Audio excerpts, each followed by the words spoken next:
로마서 5장 12절에서 21절 말씀입니다.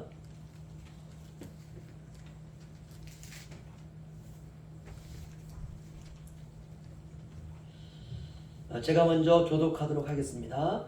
그러므로 한 사람으로 말미암아 죄가 세상에 들어오고 죄로 말미암아 사망이 들어왔나니 이와 같이 모든 사람이 죄를 지었으므로 사망이 모든 사람에게 이르렀느니라.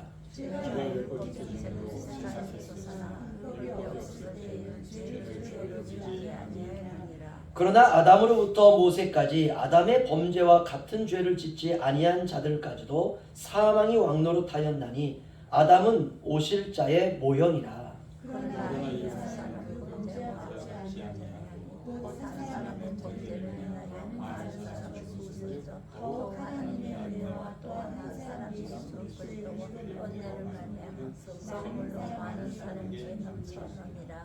또 이 선물은 범죄한 한 사람으로 말미암은 것과 같지 아니하니 심판은 한 사람으로 말미암아 정죄에 이르렀으나 은사는 많은 범죄로 말미암아 의롭다 하심의 이름이니라. 한 사람의 범죄로 말미암아 사망이 한 사람을 통하여 왕노릇하였으며 또 은혜와 의의 선물을 주시는 자들 한 예수 그리스도를 통하여 생명 안에서 왕노릇하리로다. 그런즉 한 범죄로 많은 사람이 정죄에 이른 것 같이 한 의로운 행위로 말미암아 많은 사람이 의롭다 하심을 받아 생명에 이르렀느니라. 한 사람이 순종하지 아니함으로 많은 사람이 죄인이 된 것 같이 한 사람이 순종하심으로 많은 사람이 의인이니라. 율법이 들어온 것은 범죄를 더하게 하려 함이라. 그러나 죄가 더한 곳에 은혜가 더욱 넘쳤나니 이는 죄가 상 안에서 왕노릇한 것 같이 은혜도 또한 의로 말미암아 왕노릇하여 우리 주 예수 그리스도로 말미암아 영생이 이르게 하려 함이라. 아멘. 제가 이제 복에 관한 설교를 지금 하고 있는데요. 다음번에 한 번 더 하면 딱 20번 설교로 제가 이제 마칠까 합니다. 그런데 그동안 제가 설교한 것을 이번 주에 쭉 이렇게 보니까 시작을 이렇게 했더라고요. 복이 과연 무엇인지 일반적으로 우리가 알고 있는 복으로부터 시작해서 여러 가지 우리가 질병으로부터 치유되는 것, 물질의 재정적인 복을 받는 것, 자녀들이 복을 받는 것, 우리의 인생에 기쁨이 넘치는 것, 우리의 인생에 소망이 넘치는 것, 우리의 인생에 희망이 있고 슬픔과 고통과 애환 가운데 있던 인생이 이제는 우리가 그런 인생이 아니구나, 이렇게 우리가 눈에 보이고 만져지고 느껴질 수 있는 이런 복으로부터 시작을 했더라고요. 그런데 이제 설교가 이제 종점으로 마지막으로 이게 치달으면서 저의 설교는 그 한 곳으로 이렇게 모아지고 있는 것을 제가 알게 되었습니다. 그 모든 이 땅에 있는 우리가 생각하고 있는 이 모든 복이 가리키고 있는 복의 실체, 과연 근데 그 복을 설명하기 위해서 그동안 설교를 18번을 해왔던 것을 제가 알게 되었습니다. 그래서 제가 이거 하나님의 은혜다라고 생각을 했어요. 그래서 오늘 제목이 인생 최대의 복 예수 그리스도입니다. 다시 말하면 우리가 알고 있는 모든 복은 다 그림자. 오늘 아담은 우리 다시 오실 그 한 사람 예수 그리스도의 모형이라고 하지 않습니까? 우리가 물질의 축복 받는 것, 이것도 우리가 진정으로 알고 있자 하는 복의 실체의 모형에 불과한 것입니다.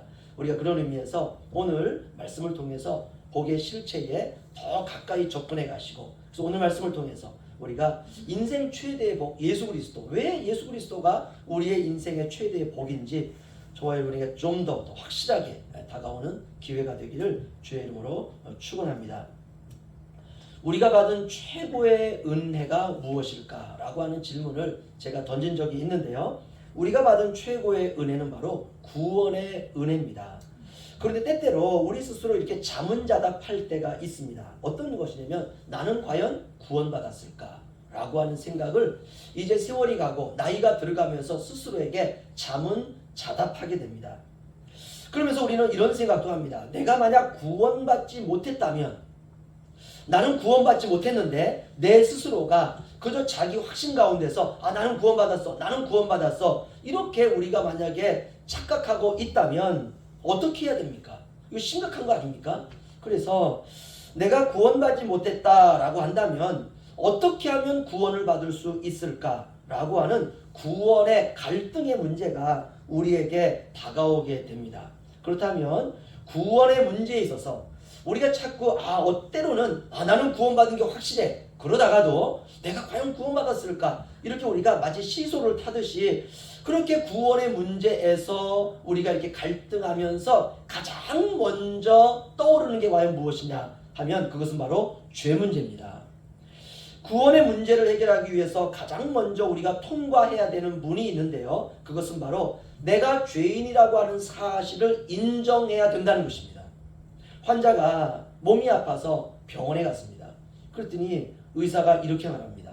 한번 여러 가지 많은 검사를 해야 될 것 같습니다. 그래서 검사를 다 피검사도 하고 MRI 검사도 하고 다 검사를 했어요. 그랬더니 의사가 이제 며칠 후에 보자고 해서 그날 갔어요. 그랬더니 의사가 딱 만나는 순간 이렇게 말합니다. 왜 이렇게 늦게 오셨어요? 이거 심각한 얘기 아닙니까? 그렇죠? 왜 이렇게 늦게 오셨어요? 그러면 환자는 일단 불안합니다. 제게 뭐가 문제가 생겼나요? 제가 이런 말씀 드리기는 좀 어렵지만 혹시 보호자가 있으면 함께 오시기 바랍니다. 이러는 순간 우리의 인생 꼬이기 시작합니다. 이제 꼬이기 시작해요. 그래서 보호자와 함께 갔을 때 의사가 당신은 위암 말기입니다. 라고 하면 사형 선고 아닙니까? 그렇죠? 질병에 걸린 사람이 의사 앞에서 해야 되는 첫 번째가 뭐냐? 나는 환자라고 하는 것을 인정해야 그 다음부터 치료가 가능합니다. 마찬가지예요. 구원의 문제에 있어서 우리에게 가장 먼저 떠오르는 것은 죄 문제입니다. 어떤 죄 문제냐? 내가 죄인이라고 하는 사실을 인정해야 돼요. 그래야 그 다음 단계로 갈 수가 있습니다. 그런데 내가 죄인이라고 하는 사실을 인정하지 않으면 사실 구원받을 필요도 없는 거죠. 그렇죠? 나는 죄인이 아닌데 나는 뭐 죄와는 상관이 없는 사람인데 이런 사람에게는 구원이 필요가 없습니다. 그런데 내가 죄인이라고 하는 사실을 인정한 순간부터 어떤 문제가 발생하느냐? 내가 구원을 받아야 된다라고 하는 그 문제 앞에 우리가 이제 도달하게 되는 것입니다. 그런 의미에서 구원의 문제에 있어서 내가 죄인이라고 하는 사실을 인정하는 것이 첫 번째 관문입니다. 그런데 내가 죄인이라고 하는 사실을 인정하는 게 쉽지가 않습니다. 다른 사람들도 다 나처럼 살아가는데 나처럼 살아가고 있는 주변에 있는 사람들을 보니까 다 자기를 죄인이라고 생각하지 않아요. 그냥 정상적으로 살아가고 있다라고 느껴지는 거예요. 그래서 나도 내 삶 자체가 죄인이라고 하는 생각이 들지 않습니다. 그리고 나의 지금까지 살아온 삶이 이게 죄였다라는 생각이 들지를 않습니다. 왜 그렇습니까? 남과 비교를 통해서 인간은 자신을 절대적으로 볼 수 있는 눈이 없습니다. 늘 상대적으로 보는 것이에요. 내가 저 살인자보다도 낫고 나는 도둑질도 하지 않았고 내가 나쁜 짓도 하지 않았고 남들이 나를 향해서 하는 말은 착하다. 나는 착한 사람인데 내가 왜 죄인인가? 이렇게 내가 크게 죄를 지었다라고 하는 생각이 들지를 않습니다. 그래서 우리가 교회에 나와서 예배를 드리면서 내가 죄인이라고 하는 것을 인정하는 것에 대해서 억울하다라는 생각이 드는 것이에요. 사람마다 다 실수하는 것이 있고 마음속에 생각하는 것이 생각일 뿐 아닙니까? 그렇죠? 다른 사람이 가지고 있는 것을 나도 저걸 좀 갖고 싶다라고 하는 건 내 생각 속에 있는 거지. 생각을 끄집어내가지고 내 생각을 내가 실행으로 옮겨가지고 사람을 죽인다든지 이러면 심각한 죄가 되지만 남들이 아무도 몰라요. 단지 내 마음속에 있는 것이고 내 생각 속에 있는 것뿐인데 이것을 가지고 죄인이라고 하는 범주에 넣어서 나를 죄인이라고 한다라고 하면 이거 인정하고 싶지 않는 것이 정상적인 사람들의 마음입니다.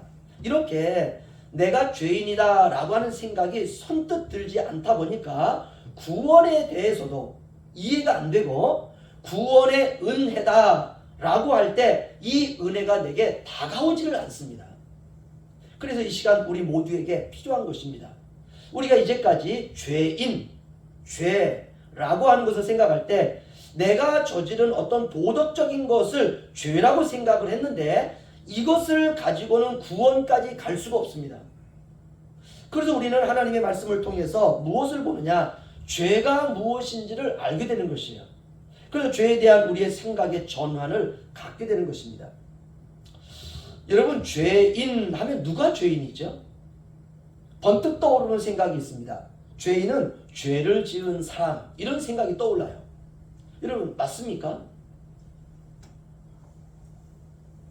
그럼 역으로 묻죠. 여러분 진짜 죄를 졌나요? 우리가 정말 죄를 졌나요?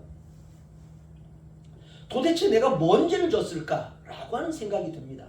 특별히 착하게 살아오고 선하게 살아오고 나쁜 죄는 그렇게 하지 않고 부모에게 순종해서 부모님의 말씀대로 살아왔다면 내가 도대체 무슨 죄를 졌을까?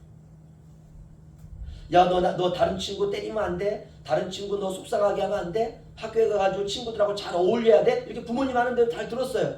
길 가다가 교통 잘 신호도 잘 지켜야 돼. 어른이 되면서 교통법규 어기면 안 돼. 그래서 철저하게 우리가 살려고 노력을 하는 사람들이 있습니다. 이런 사람들일수록 내가 도대체 무슨 죄를 졌는지 이런 생각이 돼요.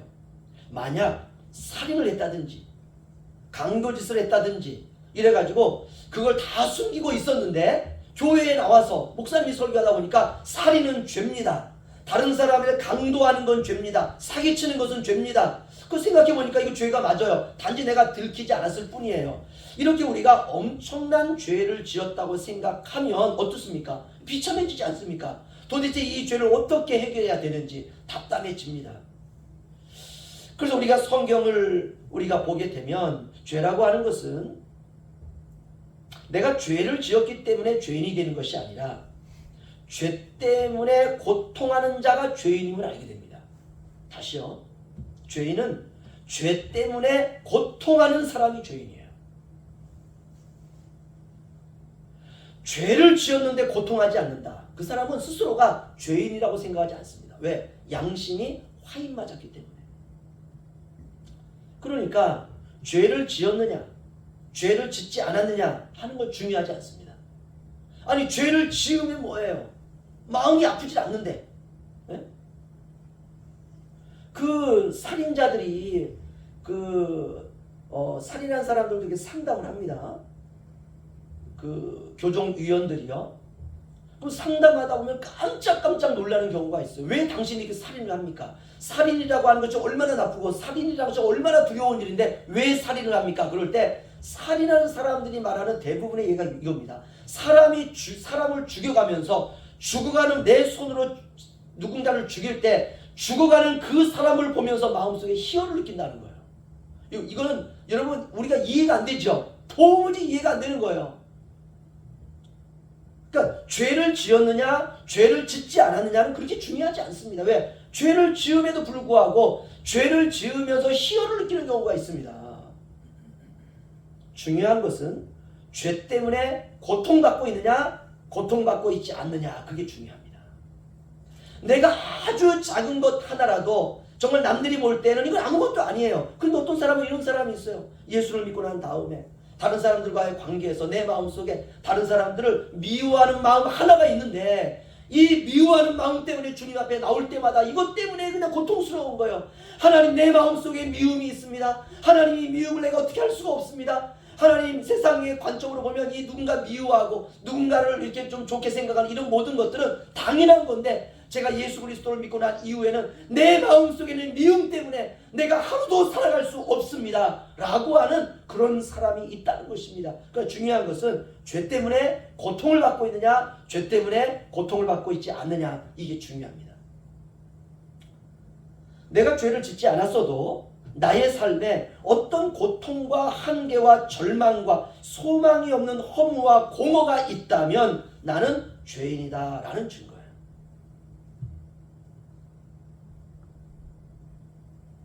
사람이 죄 아래에 있기 때문에 고통과 슬픔과 허무와 공허와 답답함과 저주와 절망과 외로움과 우울함과 불안과 근심과 걱정이 있는 것입니다. 그러니까 어떻습니까? 죄 때문에 고통받는 사람에게 뭐가 필요하죠? 도움이 필요한 거예요. 죄 때문에 고통받지 않고 살아가는 사람에게는 어떤 도움을 주려고 해도 그 사람은 절대로 도움을 받지 않습니다. 왜? 내가 고통스럽지 않으니까. 그래서 우리에게는 이런 죄로 인한 고통이 있다면 우리는 솔직하게 고백할 수 있어야 됩니다. 하나님 앞에 나와서 나는 죄인입니다. 나는 정말 가망이 없는 죄인입니다. 이런 하나님 앞에서 솔직한 고백이 필요합니다. 우리 인생은 항상 갈등 아닙니까? 그렇죠? 내 힘으로 할 수 없는 삶의 한계가 우리에게는 다 있습니다. 누구에게나 속이는 이기심과 욕심과 교만의 뿌리가 있습니다. 남들은 몰라요. 왜? 내가 속이는 거니까. 근데 나는 알아요. 내 안에 이기심, 내 안에 욕심, 내 안에 탐심, 내 안에 교만, 이게 있어요.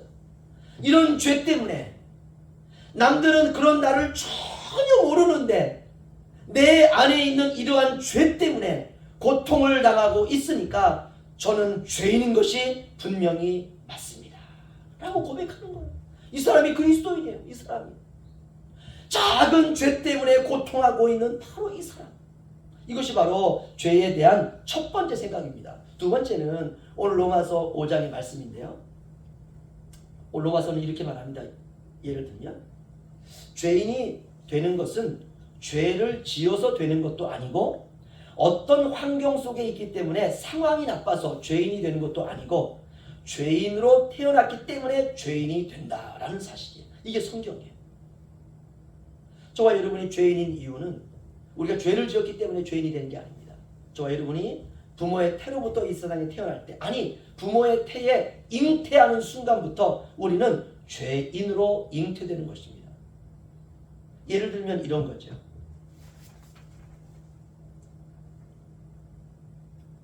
어떤 사람이 한국에서 태어났습니다. 그러면 자연스럽게 한국 사람이 됩니다. 한국에서 태어난 아이를 데리고 이 아이를 미국 시민권을 갖고 싶어요. 미국에서 태어났다라고 하는 것을 이 아이에게 부여해 주고 싶어요. 그래서 이 아이를 데리고 비행기를 타고 미국으로 가서 이 아이 출생신고 이거 살려고 합니다. 받아줄 거야, 안 받아줄 거야? 안 받아줍니다. 이 아이가 어디서 태어났느냐가 중요한 거예요. 아프리카에서 태어난 아이를 어제 태어났어요. 이 아이를 비행기에 실어가지고 한국에 와서 대한민국의 호적에 올리려고 합니다 라고 하면 안 올려줍니다. 절대로 안 올려줘요. 한국에서 태어나면 자연스럽게 한국 사람이 되고요. 한국 사람의 모든 것을 그대로 다 적용받게 됩니다.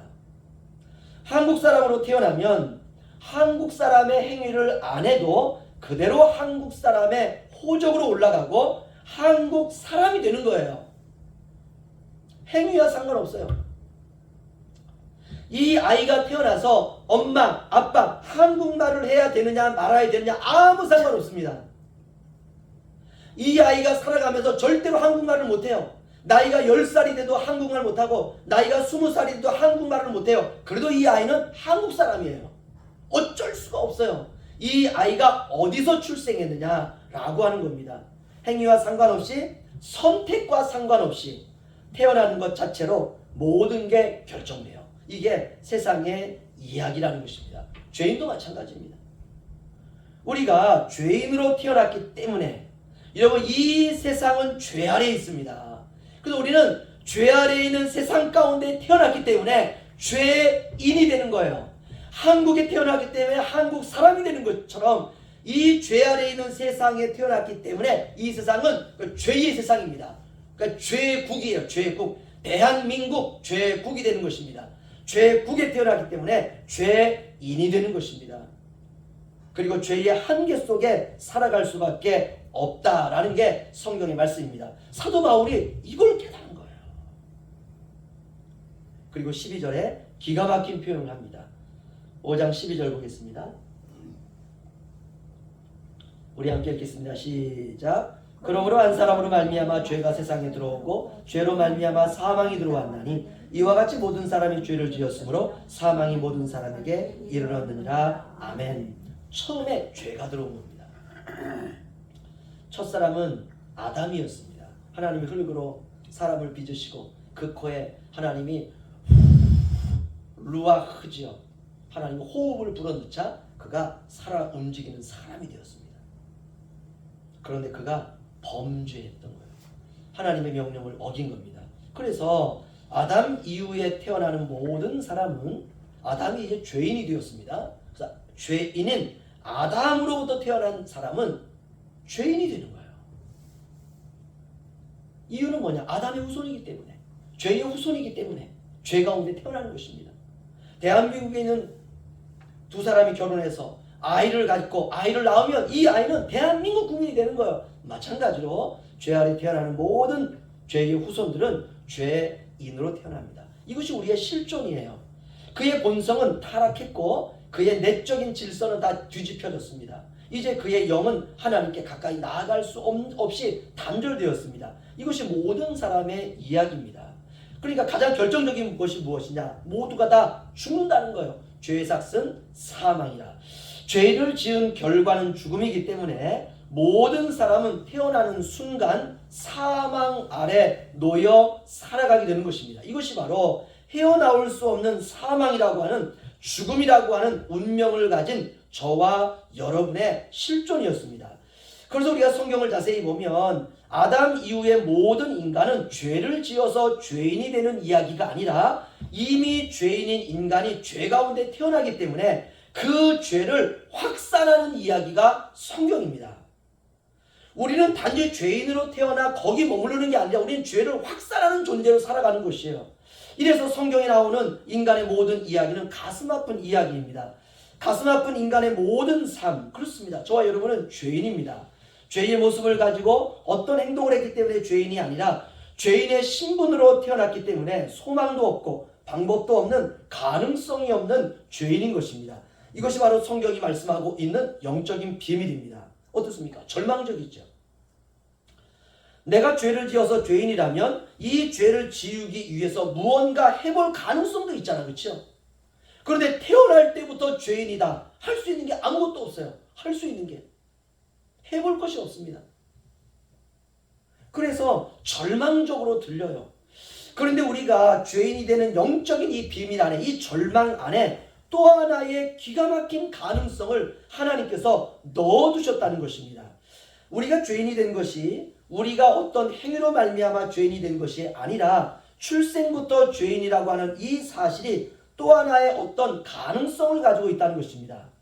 그래서 우리가 어떻게 구원을 받을 수 있는지, 그 구원의 비밀이 한 사람이 죄를 지음으로 말미암아 이후에 태어나는 모든 사람이 죄인이라고 하는 그 비밀 안에, 그 안에 어떤 신비한 비밀이 또 하나 담겨서 이 땅에 우리가 태어나게 된다는 것입니다.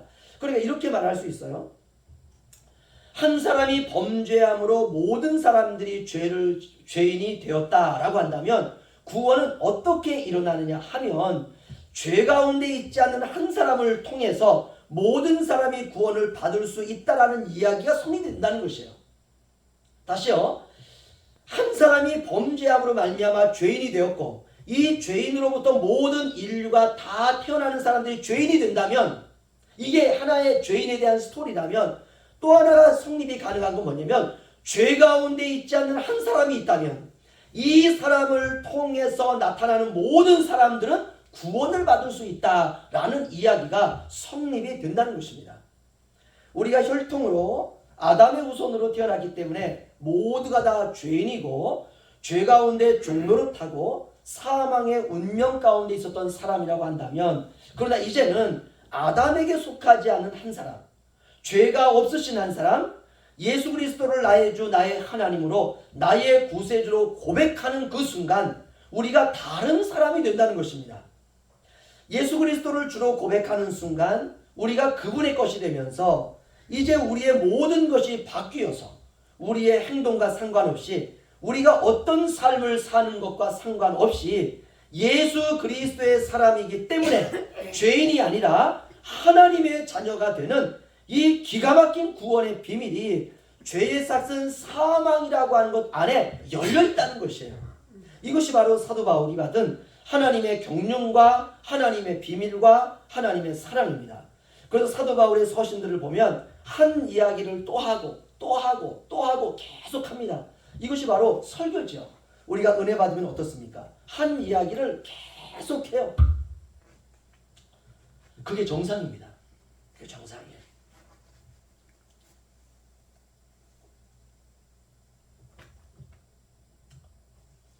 제가 조 권사님하고 이렇게 또 여러 가지 이야기를 했던 시간들이 굉장히 많습니다. 처음 저를 만났을 때 하셨던 얘기를 지금도 하세요. 계속 반복하고 있어. 왜? 은혜 받은 이야기니까.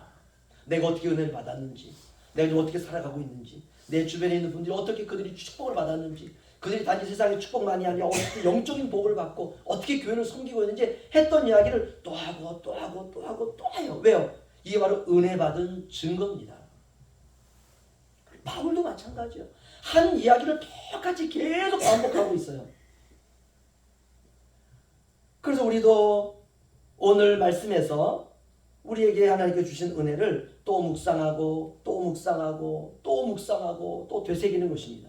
그러니까 우리가 어떤 하나의 사실을 알았다면 이거를 알고 지나갈 것이 아니라 그 사실을 누리시기를 주의 이름으로 축원합니다. 누리고 느끼고 그리고 그 사실을 나의 것으로 만들고, 이것이 바로 말씀 생활이고 신앙 생활이고 천국 생활입니다. 바울은 이렇게 말하는 것입니다. 한 사람 때문에 온 세상이 죄인으로 태어나 죄인으로 살다가 죽어갔다면 한 번 예수 그리스도를 통해서 누구든지 믿기만 하면 그 이후에 그의 삶이 어떠했느냐와 상관없이 그 구원의 놀라운 구원의 은혜가 우리를 평생 영원토록 천국으로 인도한다는 이 말씀은 정말 복음 중에 복음이라는 것입니다. 로마서 5장 15절 말씀 보시죠. 바울은 계속 반복하고 있습니다. 로마서 5장 15절 우리 함께 읽겠습니다. 시작. 그러나 이 은사는 그 범죄와 같지 아니하니 곧 한 사람의 범죄를 인하여 많은 사람이 죽었은즉 더욱 하나님의 은혜와 또한 한 사람 예수 그리스도의 은혜로 말미암은 선물은 많은 사람에게 넘쳤느니라. 아멘. 이거죠. 한 사람의 범죄로 많은 사람들이 죄인이 된 것처럼 한 사람 예수 그리스도로 말미암아 많은 사람이 구원을 얻을 것이다. 이 동일한 원리를 바울이 지금 이렇게 우리에게 논증하고 있는 것입니다. 그런데 바울은 여기서 끝날 수 없다는 거예요. 5장 17절 우리 함께 읽겠습니다. 시작. 한 사람의 범죄로 말미암아 사망이 그 한 사람을 통하여 왕노릇하였은즉 더욱 은혜와 의의 선물을 넘치게 받은 자들은 한 번 예수 그리스도를 통하여 생명 안에서 왕노릇하리로다. 아멘. 이 말입니다. 한 사람 아담이 범죄하면서 모든 사람에게 사망이 와서 모든 사람들이 다 죽는다는 것이요. 그런 사망의 노릇을 했다면, 그러나 이제는 한 사람 예수 그리스도로 말미암아 누구든지 예수 그리스도를 믿기만 하면 이제는 우리 모두는 생명 안에서 왕노릇하는 길이 열렸다는 것입니다. 바울은 여기서 더 나아갑니다. 더 구원의 결과를 정상으로 이끌어가고 있어요. 그게 18절입니다. 18절 우리 함께 읽죠. 시작. 그런즉 한 범죄로 많은 사람이 정죄에 이른 것 같이 한 의로운 행위로 말미암아 많은 사람이 의롭다 하심을 받아 생명에 이르렀느니라. 아멘. 그러니까 한 사람 아담이 죄를 지어서 죄인이 되어서 아담으로부터 나타나는 모든 사람들은 다 죄인으로 태어난다는 것이에요. 그 태어나는 사람이 잘못 행했기 때문에 죄인이 아니라 아담으로부터 죄인으로부터 태어나는 사람 다 죄인이 되는데, 그런데 이런 것처럼 한 사람 예수 그리스도로 말미암아 예수 안에서 이제 믿음으로 말미암아 태어나는 모든 사람들은 죽음에 이르지 아니하고 생명에 이르게 된다는 것입니다. 여러분 얼마나 놀랍습니까? 그런데 바울은 여기서 멈추지 않고 이제 또 더 나아갑니다. 그게 바로 19절입니다. 19절 다 함께 읽죠. 시작. 한 사람이 순종하지 아니함으로 많은 사람이 죄인이 된 것 같이 한 사람이 순종하심으로 많은 사람이 의인이 되리라. 아멘. 할렐루야. 한 사람 아담의 불순종으로 모든 사람이 죄인이 된 것 같이 한 사람 예수 그리스도의 십자가에 순종하심으로 많은 사람이 의인이 되리라. 할렐루야. 그러니까 구절구절 반복되는 이 모든 이 이야기는요, 바울 사도의 감격입니다. 바울이 이걸 알게 된 거예요. 한 사람으로 말미암아 죄인이 되었다면 죄가 없는 한 사람으로 말미암아서도 의인이 될 수 있는 길이 열렸다는 것이에요. 여러분 이것이 놀라운 겁니다. 이것이 사도 바울이 받은 은혜의 표현입니다. 바울은요, 자신의 죄인됨에 대해서 고민이 가장 많은 사람이었습니다. 종교개혁자 루터도 마찬가지입니다. 루터는 신부였거든요. 천주교 신부였습니다. 그런데 그가 교인들에게, 학생들에게 로마서를 강의하면서 그가 아주 심각한 문제 앞에 부딪힌 것이에요. 로만 캐토릭은 행위로 구원받는 종교 아닙니까? 그렇죠? 뭐 마리아 성상 앞에서 십자가를 져야 되는 것이고 어려운 사람을 구제해야 구원받는다고 느끼는 것이고 이렇게 행위의 종교가 천주교입니다. 그런데 행위 종교를 가지고 있던 마르틴 루터의 신부가 로마서를 보면서 그가 충격을 받은 것이에요. 구원이라고 하는 것은 행위로 말미암는 것이 아니라 믿음으로 말미암는다는 사실에 바울이 이 루터가 이 복음의 사실 앞에서 충격이 휩싸였습니다. 이 루터가 고민하기 시작하는 것이에요. 루터는 어떤 사람이냐? 이런 사람입니다. 그가 자신의 행위로 하나님의 구원을 받기 위해서 그 예루살렘에 가면은 거기 성전이 있지 않습니까? 그렇죠? 그 계단을 올라가면서 그가 무릎으로 올라갔다 그랬어요. 그 어마어마한 돌 계단을 루터가 무릎으로 올라갑니다. 왜? 자신은 하나님 앞에 구원받을 수 있는 존재가 아니라는 것이에요. 그래서 무릎으로 피가 나도록 올라가면서 행위를 통해서 하나님 앞에 구원을 받으려고 했던 것이 바로 루터였습니다. 바울도 마찬가지였습니다. 바울도 자신의 죄인됨에 대해서 너무나 고민이 많았어요. 그래서 바울은 나중에 이렇게 고백하지 않습니까? 죄인 중에 괴수가 바로 나니라. 그는 율법을 통해서 의로워지려고 했던 사람이었습니다. 그는 자신이 죄인이라고 하는 것에 대해서 정말 고민이 많았습니다. 그런데 자신이 죄인된 비밀이 내가 행위로 죄를 지었기 때문이 아니라 아담의 범죄로 인하여 자신이 죄인이 되었다라고 하는 것을 이 바울이 깨닫기 시작한 것이에요. 그러면서 사실은 정말 그는 자신의 인생에 지금까지 율법으로 거룩하게 하나님의 구원받으려고 했던 자신의 삶이 그 믿음이라고 하는 것 앞에서 그는 절망스러웠습니다. 자신의 이전의 모든 죄인된 삶은 어떻게 해볼 수 있는 것이 아니었기 때문에 그렇습니다. 그런데 그 자신의 절망 속에서 바울이 깨달은 것이 무엇이냐 하면 그 정반대의 이야기도 사실일 수 있다는 것이에요. 한 사람으로 말미암아 모든 사람이 죄인으로 태어난다면 한 사람으로 말미암아 모든 사람이 의인으로 태어날 수 있다라고 하는 이 정반대의 이 사실이 복음이 될 수 있고 바로 이 정반대도 성립이 될 수 있다라고 하는 그 지점에 이르게 됩니다. 다시 말하면 한 사람 예수 그리스도를 주로 믿고 영접함으로 말미암아 여전히 실패하고 여전히 실수하고 여전히 넘어지고 여전히 자빠지고 어처구니 없는 일을 저지른다 할지라도 그러나 이제는 나의 행위와 상관없이 나는 구원받은 하나님의 자녀가 될 수 있다라고 하는 이 놀라운 일도 가능하다라고 하는 것을 바울이 발견하고 난 이후에 그의 인생이 뒤집어져 버리는 것입니다. 그러면서 그 순간 바울의 눈이 열리기 시작하고요. 그리고 성경이 다 뚫리기 시작합니다. 이것이 바로 바울의 체험이고 저와 여러분의 체험이기도 할 것입니다. 그때 깨달아지는 것이 무엇이냐면 그래서 하나님께서 이 세상에 육신으로 오셨구나 라고 하는 것이 깨달아지는 것이에요. 하나님이 육신으로 오신 것은 아담에게 속하지 않은 분으로 오셔야 되기 때문에 하나님이 직접 육신을 입으시고 이 땅에 오신 것입니다. 그래서 하나님께서 육신으로 이 땅에 오실 때에 수많은 오해가 있지만 동정녀의 몸에 태어나신 것입니다. 요셉의 씨로 요셉의 혈통으로 태어나면 안 되니까 성령으로 잉태하신 것입니다. 그리고 예수님께서 십자가에서 모든 고통을 다 겪으시면서 우리 대신 죽으셨구나 라고 하는 것을 깨닫게 하시는 것이에요. 그래서 십자가에서 부활하신 것이구나. 죄인인 나를 구원하시기 위해서 십자가에서 죽으시고 하나님 앞에 나를 의롭다 하시기 위해서 한 사람 예수 그리스도가 부활하시고 우리에게 생명을 주신 것이구나 라고 하는 것이 성경의 비밀입니다. 이것이 바울의 경험이고 저와 여러분의 경험입니다. 오늘 본문은 그런 의미에서 우리의 구원의 이야기이고 우리에게 실제로 일어난 이야기이고 우리에게 주시는 메시지인 것입니다. 우리는 한 사람 아담 때문에 죄인이 되었습니다.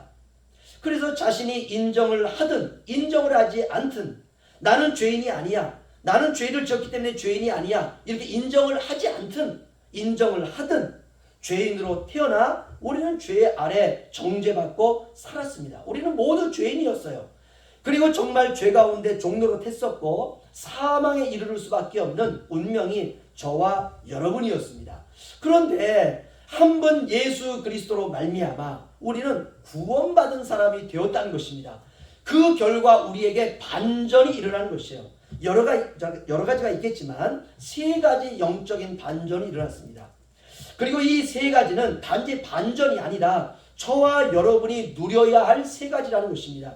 그래서 우리가 예수 그리스도를 믿고 구원받은 사람임에도 불구하고 이 세 가지를 만약에 누리고 있지 못하다면 우리는 어쩌면 예수 그리스도로 말미암아 구원을 받았다 함에도 불구하고 여전히 옛사람 아담의 세계에 살고 있다고 보아야 된다는 것입니다. 그렇다면 우리가 예수 그리스도로 말미암아 이제 구원받은 자로서 우리가 살아가야 되는 세 가지는 과연 무엇인가?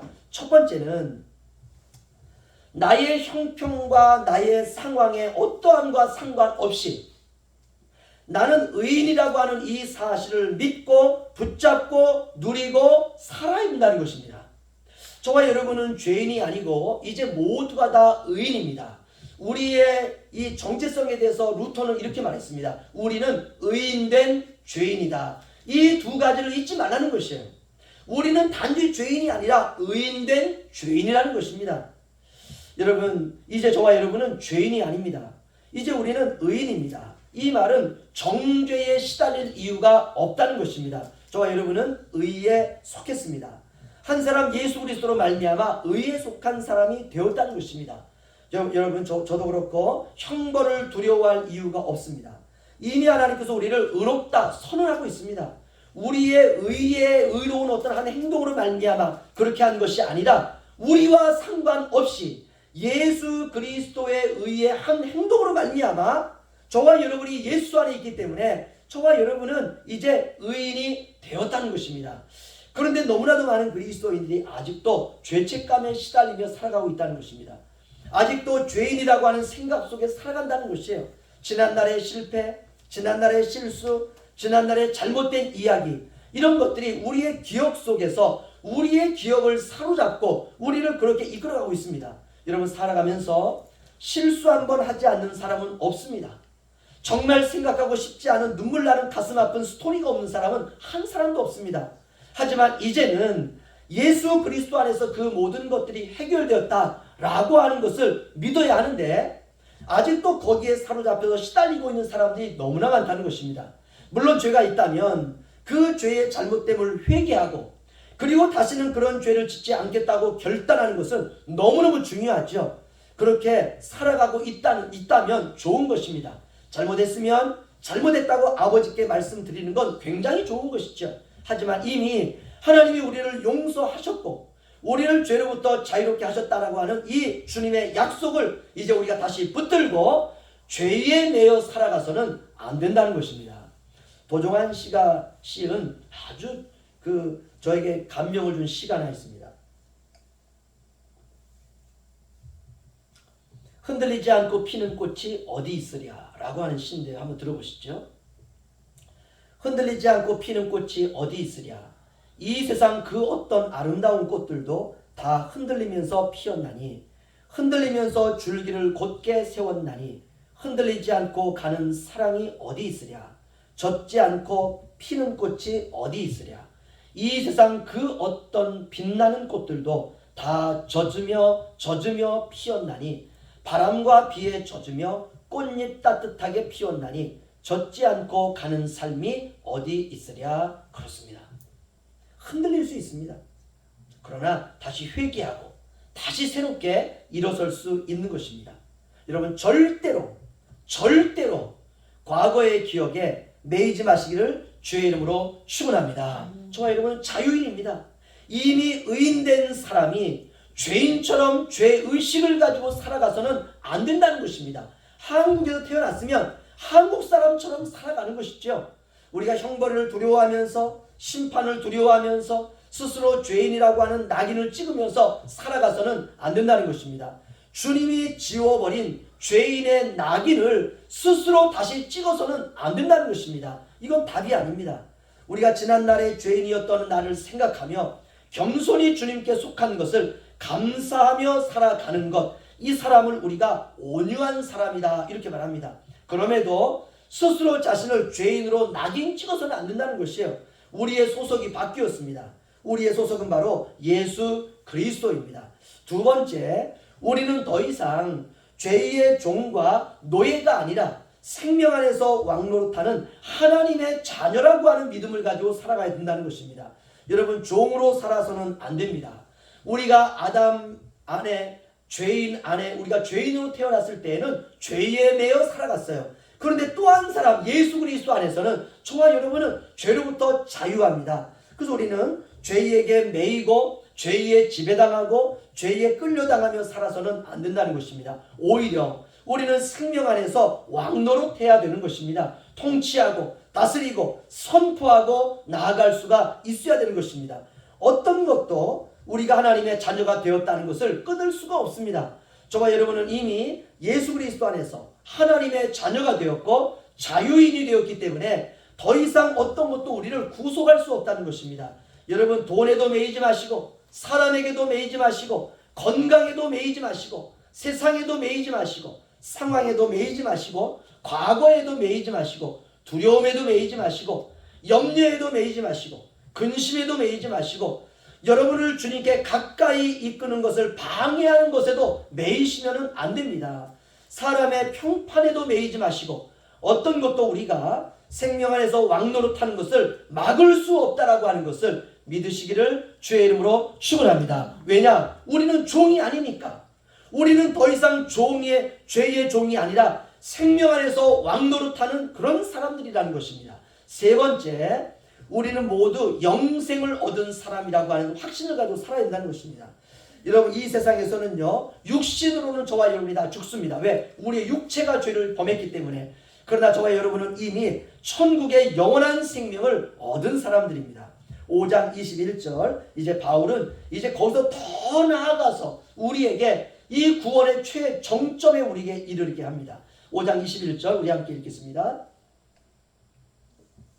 시작. 이는 죄가 사망 안에서 왕노릇한 것 같이 은혜도 또한 의로 말미암아 왕노릇하여 우리 주 예수 그리스도로 말미암아 영생에 이르게 하려 함이라. 아멘. 아담 안에서 모든 사람들이 사망에 이른 것처럼 내가 사망에 이를 짓을 했기 때문에 내가 죽는 것이 아니라 우리가 죄의 나라에 우리가 태어났기 때문에 죄인이 되어서 죄의 나라의 끝은 사망입니다. 그래서 우리가 죽음에 이르렀지만 한 사람 예수 그리스도로 말미암아 의로 말미암아 왕노릇하여 우리 주 예수 그리스도 말미암아 영생에 이르게 하려 함이라. 할렐루야. 이제 우리가 예수 그리스도로 말미암아 영생을 얻은 자로서 이제는 아름답게 살아가야 됩니다. 많은 사람이 예수님을 믿고 영생을 얻은 것에 대해서 의심하지 않고 아멘으로 동의합니다. 그런데 그 영생을 어떻게 생각하느냐? 이렇게 생각해요. 죽은 다음에 천국에 가서 얻을 영생, 이렇게 생각합니다. 아닙니다. 성경에서 말하는 영생은 천국 가서 시작되는 영생이 아니라 지금 여기서 우리에게 부여되고 시작되는 영생인 것입니다. 정말 사망을 이긴 그 능력으로 지금 저와 여러분에게 있는 그 영원한 생명, 이제 곧 죽은 사람처럼 살면 안 되는 바로 그 생명, 여러분 결국 죽고 말 사람처럼 살아서는 안 되는 것입니다. 오늘부터 영원한 생명으로, 하늘 생명으로 살아갈 수 있기를 축원합니다. 우리의 삶은 생명으로 이어져야 돼요. 그러기 위해서는 여기서부터 천국 생명으로 살아내는 것입니다. 그래서 우리가 감사할 수 있는 것입니다. 그래서 찬양할 수 있는 것입니다. 그래서 승리할 수 있는 것입니다. 우리가 사망으로 이끄는 것은 무엇이든지 우리가 물리쳐야 됩니다. 그것이 두려움이든 그것이 절망이든 그것이 염려든 그것이 불안이든 그것이 실패든 다 집어 던져버리는 것입니다. 우리는 죽을 자가 아니라 영원히 살 자입니다. 그 생명 가운데 거하기를 주의 이름으로 축원합니다. 그것이 바로 한 분 예수 그리스도로 말미암아, 한 분 예수 그리스도로 말미암아 여러분 삶을 살아가는 모든 순간순간에 한 분 예수 그리스도를 통해서 받은 하나님의 자녀로서 죄와 사망과 저주를 정복한 한 분 예수 그리스도로 말미암아 오늘부터 우리가 수명이 끝나는 그날까지 살아가시는 저와 여러분 되시기를 주님의 이름으로 축원합니다. 기도하겠습니다.